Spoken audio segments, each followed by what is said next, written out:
It could be any one of 1,000 schooners out of any Atlantic seaport between 1800 and 1930. But this is January 1964 aboard the Bluenose II on her maiden voyage out of Lunenburg. At the wheel, Captain Angus Walters, skipper of the first Bluenose. I couldn't wait till the time to get aboard of it.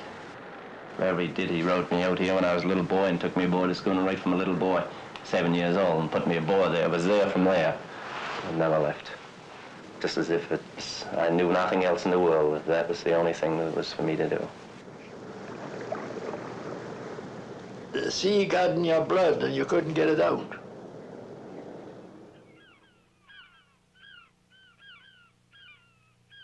In the fall of the year, there were thousands of them in the harbors between Bonavista and Cape Ann, salt bankers, most of them, built for dory fishing on the Grand Banks and going foreign.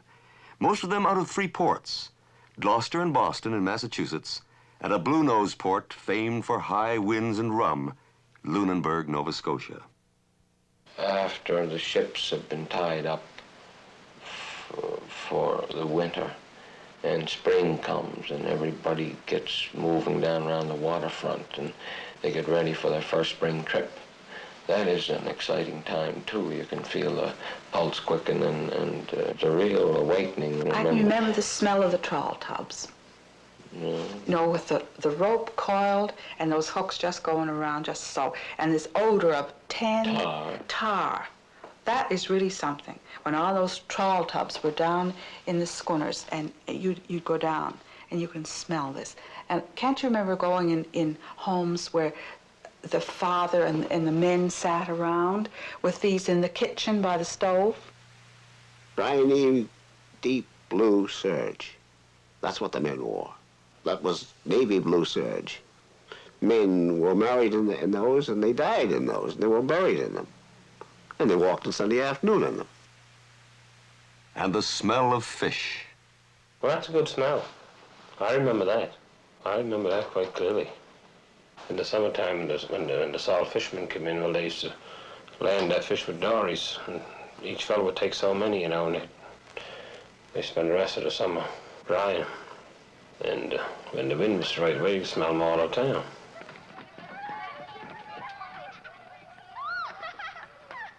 The family was different, the family that my mother describes. She had 6 brothers and a father who had a schooner of their own. They had their own fish stores, drying stores in front of her home. And her mother looked after the planting on the land. The sisters looked after the men's clothing, saw that everything was mended for these men to go on their own ship with their own father. And it was a family unit. They never talked much about them times, what they done in their time. Guess they went through so much that they don't feel like talking about it. I think that's what it is, you know. It was quite an experience, too, to be on a boat with your brothers and see a dory bottom up and go and pick up the dory and couldn't find the men. That's the only way them things come out. It's if you got talking to somebody, it'll come along and say, did you have a dirty in such a time, or dirty as another time, how bad was it, all of that, and that's the way the stories comes out. You never come home and tell anybody if you had a narrow escape or if you didn't have it. You don't tell them things. Them you forget. The International Fisherman's Trophy at Halifax in 1920. Old Grand Banks rivals raced again. Lunenburg against Gloucester. Delawana against Esperanto. Tommy Himmelman lost, and Marty Welch hoisted a broom at his masthead. They should never have beaten us, said Angus Walters, and that winter, the Canadians put up the money to build the Bluenose at Lunenburg. They came from all over Nova Scotia to the Smith and Ruland yards to see the launching. It was March 26th, 1921.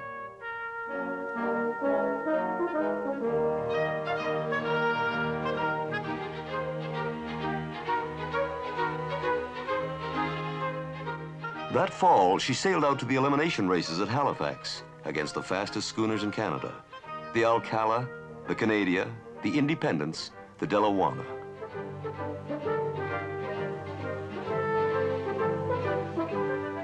She walked away from them all, and went on to race against the American champions. Like a wild horse, said one of her crew.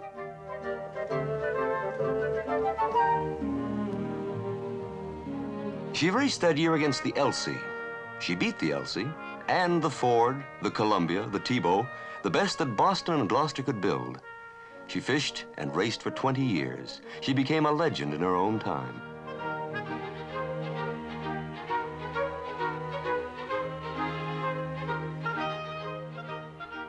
The Columbia was her greatest rival out of Gloucester, Massachusetts, under Captain Ben Pine.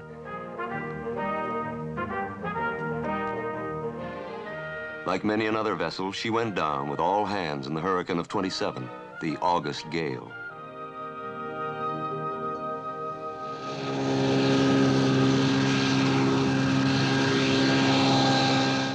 August in Lunenburg a generation later, and old memories revive as the small schooners gather for the Fisheries exhibition.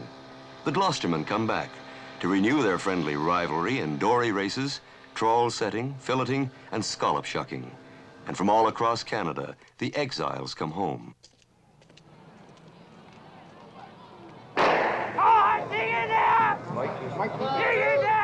This same tribe of people came over here from Germany, inland Germany. They were farmers, they were peasants, and they, in a short time of necessity, changed their whole way of living. And became a seafaring people.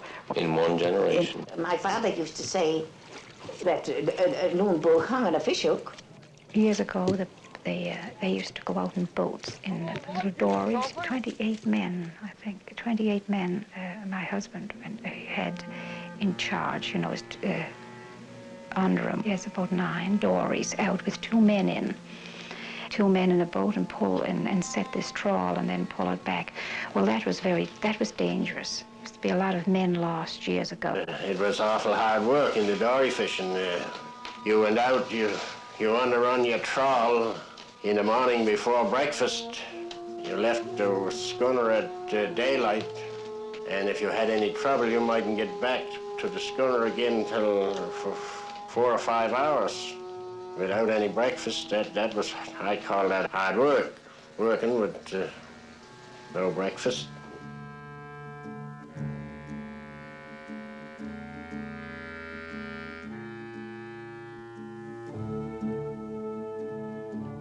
If you struck a lot of fish, there was no stopping. You might come out Monday morning, you might be there till Thursday. The night time they'd rest fish, and in the daytime they'd bring them aboard the vessel. They'd take them all night then to clear our decks. By the time the decks was cleared with daylight, and away you go again.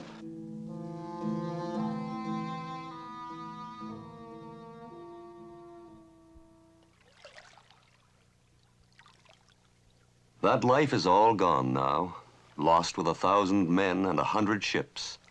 The rest, gone like this silent hulk, hauled up and left to rot in bays along the Bluenose coast, or cut down and sold for Caribbean coasters, like the Bluenose and the Tebow. Spike Spar, Knockabout, lost off Haiti, lost off La Guaira. Only the old men remember.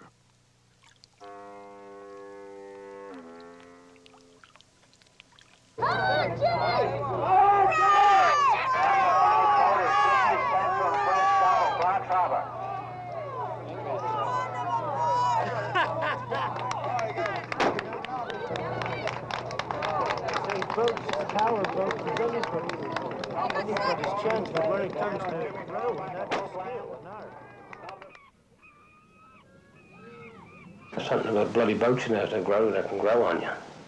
Once it bites you, you've had it anyway. But you don't need anybody to pass that along to you. I mean, when you grow up in a boat as a kid, you're on boats all your life. When you go to school, you come after school, you were down in the boats. When you was home in the summertime, you was down climbing around the boats.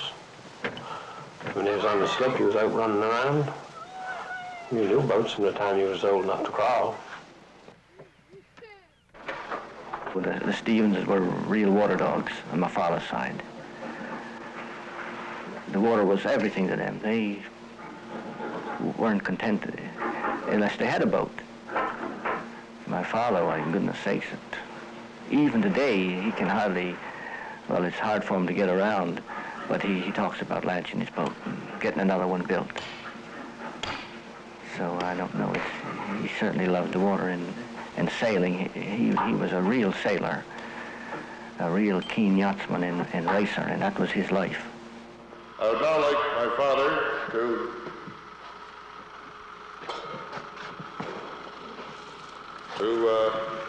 take this golden spike.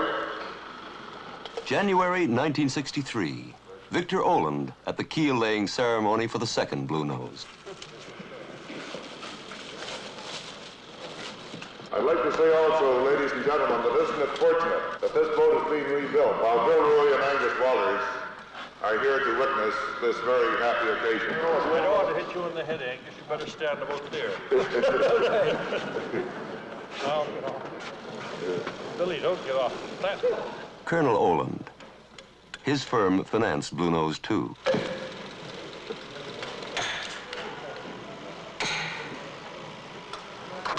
Bill Ruy, designer of the Bluenose,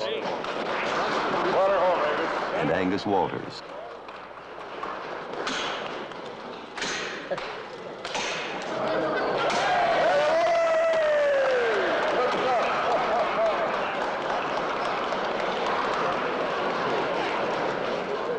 In the mold loft of the Lunenburg shipyard, her lines come off.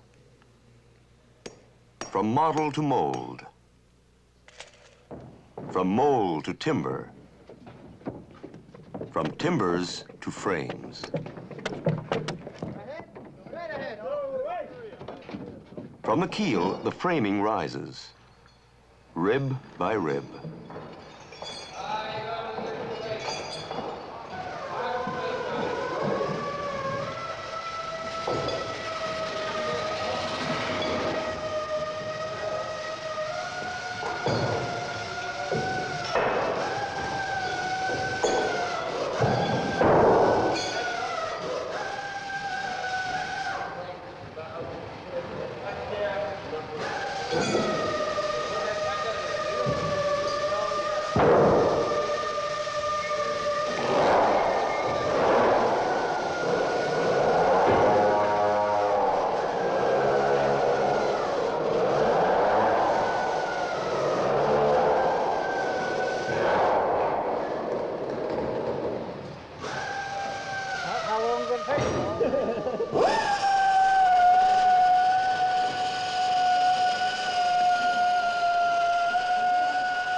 The old skills live on in Lunenburg. It is an art to build a vessel, with the shipwright's eye and the adzeman's hand dubbing the frame. Here a little finer, there a bit fuller.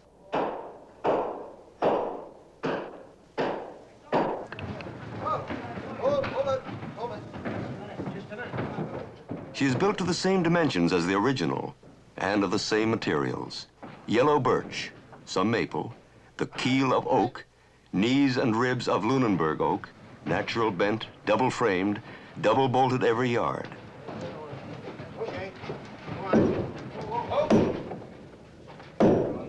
Length, 143. Beam, 27. 1510 draft.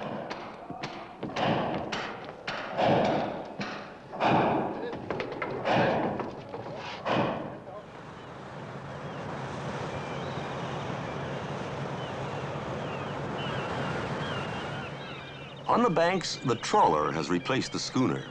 Only the Portuguese still fish from dories. Captain Dimon is the son of a schooner skipper. He competes with trawlers from Poland, Russia, Germany, and Japan.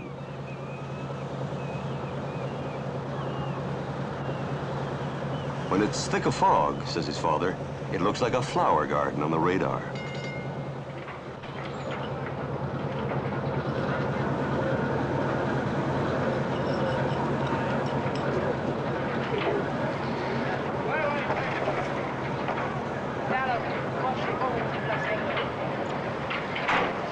Fishing. He even dreams of it. There's a lot of Lunenburg pride left yet. A lot of people may think, you know, that fishing, I don't know, it's just a fisherman, but a good beam trawler man is really an expert in his own field. You can go all over town, all over Nova Scotia if you like. You tear up one of them trawls and need somebody to put it back together right. See how many can do it outside of a good beam trawler man. Every section in that trawl has a certain number of meshes. Every section has a certain number of meshes, and if you haven't got that right, somebody's going to beat you catching fish.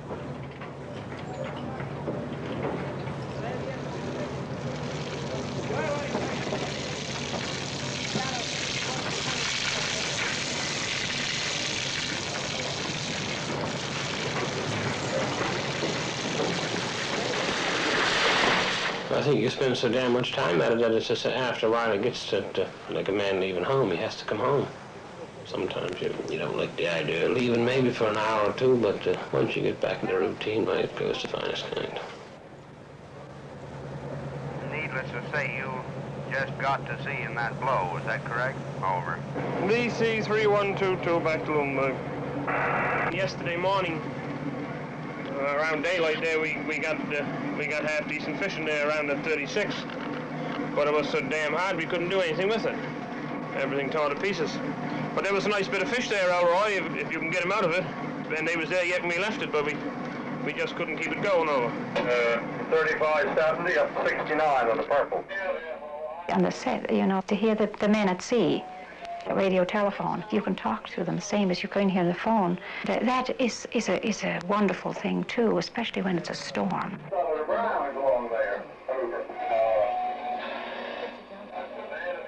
In the morning you turn it on and you do hear the voice, you know they're all right. There's a house on this street that was built for a captain, and he didn't come home to live in it. Oh, I could never look out of the sea after that. I could never go by the sea or look out over the sea. Some days I get up and I think, well, Norman is just out to sea. And I do my work the same as I did when he was gone. Try to get this done and that done because he'll be in tomorrow. Well, that's the way I live. And then when the time comes for him to come in, well, then you see, it just seems like if you... But you can't let yourself give up. You've got to keep going, don't you? You've got to keep going. That's in the tradition, too. 3 days in port, 10 days at sea. A mug-up, a chat, and go to shoot the nets again. And they were talking, laughing together, and his best friend on the boat, and he went out on the net, you know, and went overboard. They threw him the life belt, but they couldn't save him, and he drowned, and they had to put him in the hole where they iced the fish. See, my husband was a fish icer. His job was in the hole to ice the fish. They put ice around him and bring him in. Well, then after that, when my husband went down to ice fish, it bothered him. But he didn't tell the captain why. If he'd told him why, it bothered him. It bothered him because every time he went in this little hole, well, he thought about this man. You had to be going to sea all the time, and there was a lot of scared times. A lot of times that wasn't nice. He had a younger brother, 22, went out in this dory, and they upset the dory, and he was lost. And his mother could see the boat come in, the vessel come in, you know, and saw the vessel come in right by the house where they lived, and saw the flag half-mast, but she didn't know who, you know, till they got in. That was terrible. See, those vessels come in with the flag half-mast.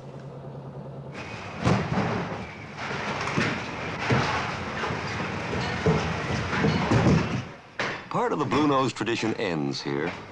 Many a fisherman's son no longer goes to sea because of the hardship, the long hours away from home.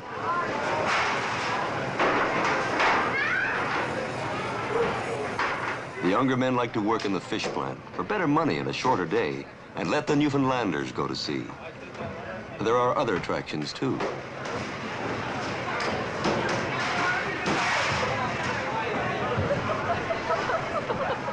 The old tradition dies hard. I went to started going to sea in 1885. And I went from that till 1939. In 75, I was born, and I started in 85. 10 years old, and went down fishing in a school called the Tyrone. In the spring of '63, while the Bluenose II was building, the Teresa Connor under Captain Harry Oxner was preparing for her first spring trip with 5 or 6 men, the old reliables.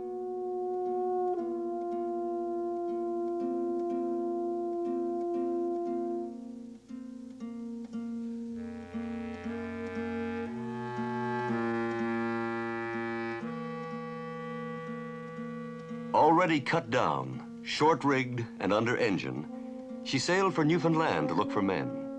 Lunenburgers wouldn't go crew. Dory fishing is finished, they said. It turned out to be the last of the salt banking trips. Not even Newfoundland men would go in a dory.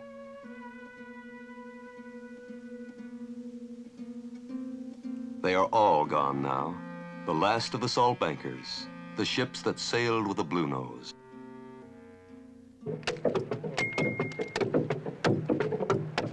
And looking out my bedroom window, it was just a forest of spars and sails, and then after a while it just got to be when you looked out the window you saw 1 or 2. I can remember that, and I can remember the Bluenose anchored off this house.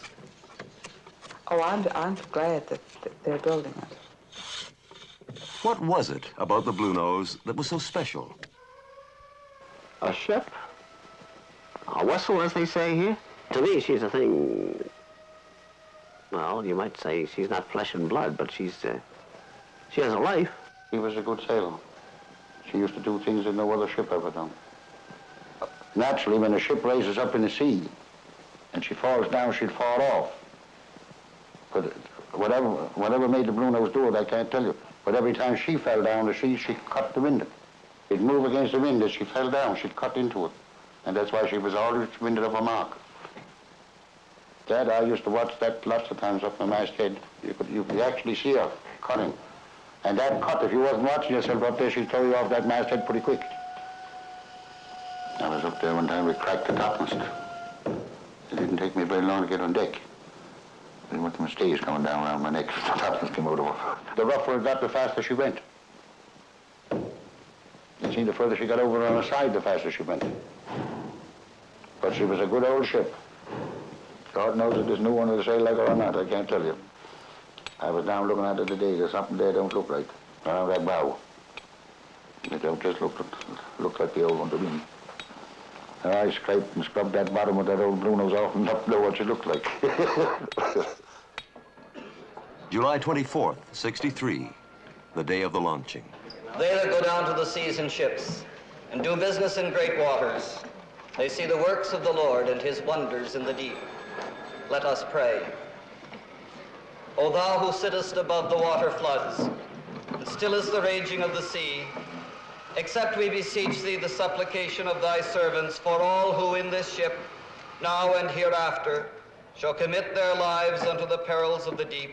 Watch over them in their going forth and their coming in, that no evil befall them, and through all the changes and chances of this mortal life, bring them to thy mercy, to thy sure haven, and thy everlasting life.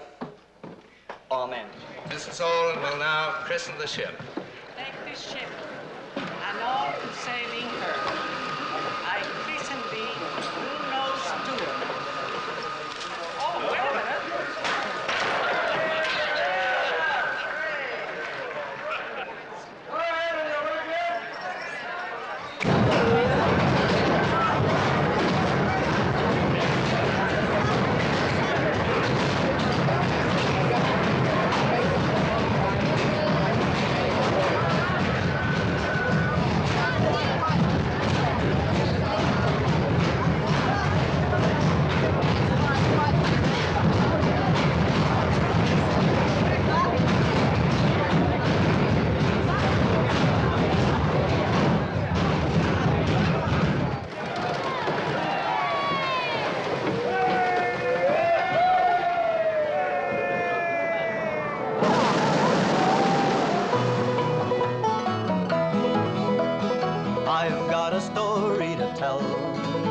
of a proud ship that served her people well. Well, the Bluenose was her name, and she never lost a race, and she won herself a place in the history of Canada. Blow, winds blow, for the Bluenose is sailing once again.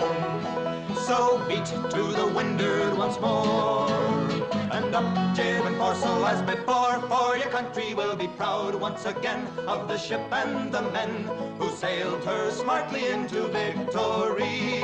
Blow, winds blow, for the Bluenose is sailing once again.